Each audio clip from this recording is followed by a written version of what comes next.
Bonjour, bienvenue dans la série sur la théorie des groupes. Alors, soit S un élément appartenant à G, on définit l'application alpha S de G dans G par alpha S de X comme S X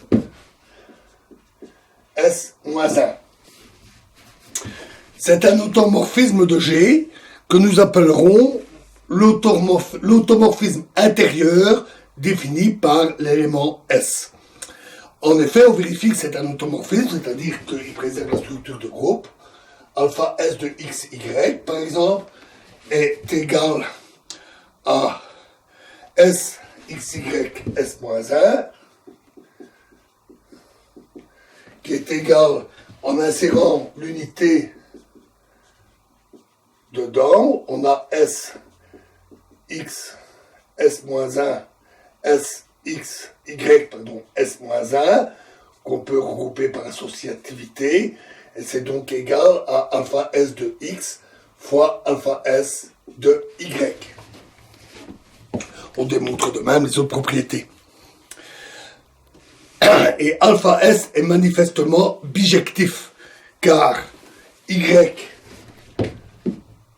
égale alpha S de x est équivalent à dire que x est égal à S-1 YS. Ce qui montre que l'automorphisme réciproque est l'automorphisme intérieur défini par S-1. De plus, l'application qui a S fait correspondre alpha S est un morphisme de G dans le groupe autre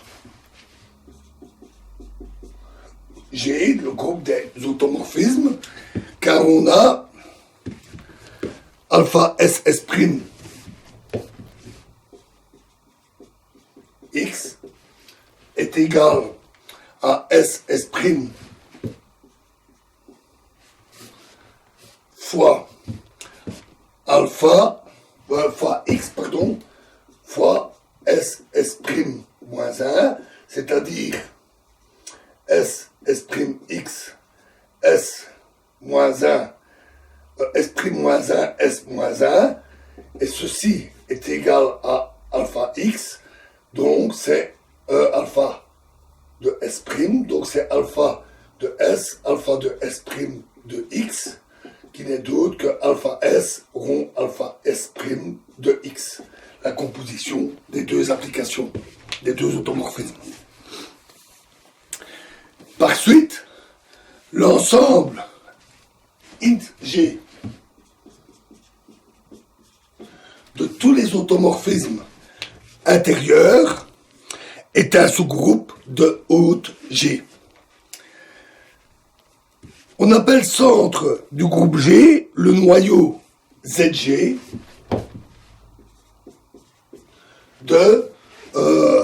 du morphisme S vers alpha S.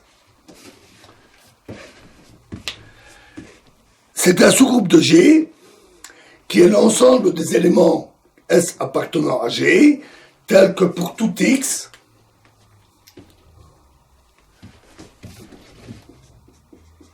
appartenant à G, on a Sx, S-1 égale X, c'est-à-dire Sx égale XS. Ainsi, le centre est l'ensemble de tous les éléments de G qui commutent avec tous les éléments du groupe. Ce centre est un sous-groupe commutatif qui est transformé en lui-même par tout automorphisme de G.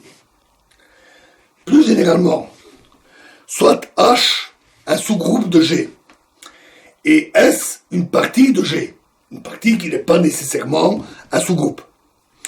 On montre très facilement que l'ensemble des éléments X, donc on a H qui est un sous-groupe de G et une partie S inclus à G, on montre que facilement que pour tout X appartenant à H, les éléments X appartenant à H qui commutent avec tous les éléments de S dans c'est-à-dire tel que Sx égale Xs pour tout S appartenant à grand S est un sous-groupe de H que l'on note Z H de S. Il est appelé le centralisateur de S dans H. Avec cette extension, le centre apparaît comme un cas particulier, c'est le centralisateur de G dans G. Alors, soit H un sous-groupe de G. On dit que deux sous-ensembles S et S', inclus à G, sont conjugués par rapport au sous-groupe H s'il existe un élément X dans H, s'il existe X appartenant à H, tel que S' égale X, S, X moins 1. Et l'opération inverse est évidente. Donc on peut passer d'un sous-ensemble à l'autre à travers un élément de H. Si S est un sous-groupe, ces conjugués sont les sous-groupes images de S par les automorphismes intérieurs alpha X, X appartenant à H. En revenant à un sous-ensemble S quelconque, on vérifie facilement que l'ensemble NHS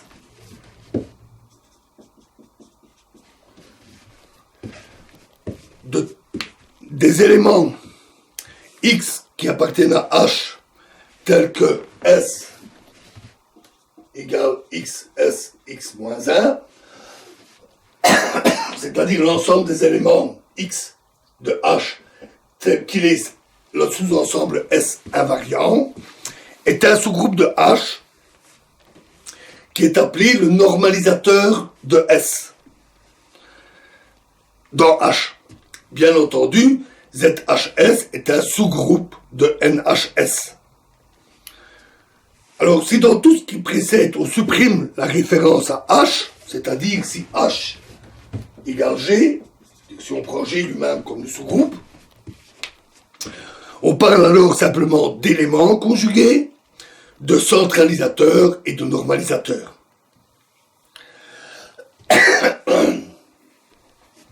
Si un groupe H est le noyau d'un morphisme d'un groupe G dans un groupe G', donc on a un morphisme de G dans G' et son noyau est H.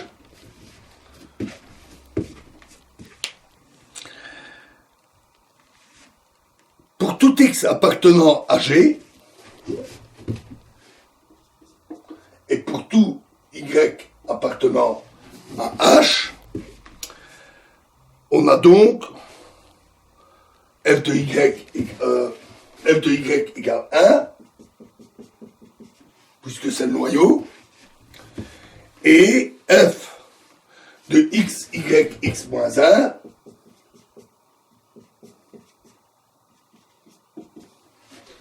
est égal à f de X, f de Y, f de X moins 1. Là, on applique simplement la propriété du fait que c'est un morphisme, égale f de X, fx moins 1, puisque f de Y égale 1, x moins 1, c'est-à-dire f de X, X moins 1, c'est-à-dire 1. Et par suite, X, Y, X moins 1 est est égal à alpha x de y appartient à H, au noyau. Et donc, pour tout x appartenant à G, x h x moins 1 est égal à H.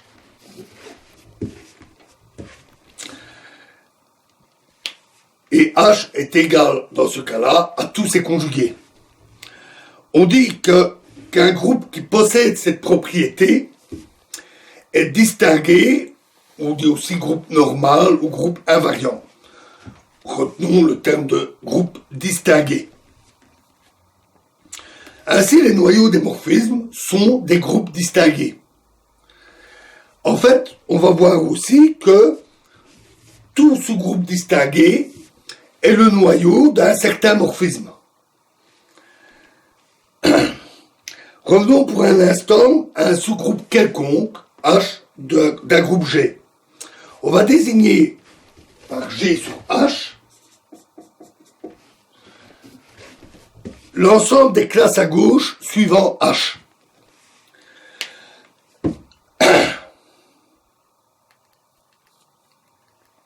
C'est-à-dire l'ensemble quotient, au sens habituel de ce terme en algèbre, l'ensemble quotient de G par la relation d'équivalence à gauche.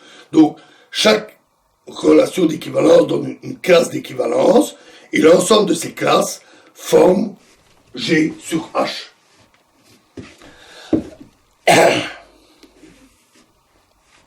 S'il est possible, c'est pas nécessairement le cas, mais s'il est possible de munir G sur H d'une structure de groupe pour laquelle F est un morphisme,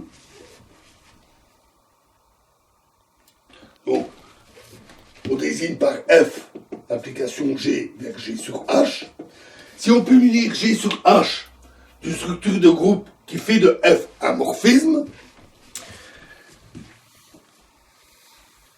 alors l'élément neutre de ce groupe est la classe de la valeur 1. Et le noyau de F est donc H. C'est ainsi, H est nécessairement, puisqu'il est le noyau d'un morphisme, il est nécessairement un sous-groupe distingué. Réciproquement, si on suppose maintenant que H est distingué, alors la classe d'un produit XY ne dépend que des classes de X et de Y. Parce que si X' moins 1 X' appartient à H et Y moins 1 Y' appartient à G, appartient à H aussi, pardon. Donc si ces deux éléments appartiennent à H, c'est-à-dire si X et Y sont équivalents à gauche et à X', Y', respectivement, alors on a XY moins 1 fois X', Y' est égal à Y moins 1, X moins 1 fois X', Y', soit encore Y moins 1, X moins 1, X',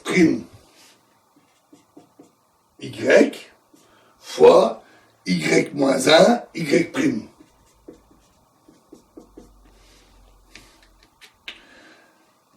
Cet élément-là appartient à H, par définition, et le premier est l'image de X moins 1, X' par l'automorphisme.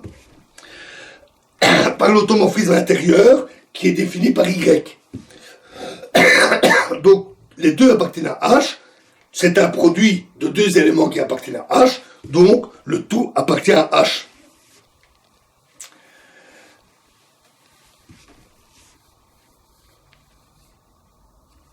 Ce qui veut dire donc que, effectivement, la classe du produit ne dépend que des classes de chaque élément. Et à partir de là, on vérifie facilement qu'on peut munir G sur H, le groupe quotient, d'une structure de groupe pour laquelle l'application canonique est un morphisme de groupe et G sur H est alors appelé le groupe quotient de G par le sous-groupe distingué H. Voilà, donc n'hésitez pas à réviser, à noter, à réfléchir, parce que ça fait beaucoup de notions à absorber d'un coup. Et nous continuerons la suite de cette analyse dans la prochaine vidéo. Je vous remercie.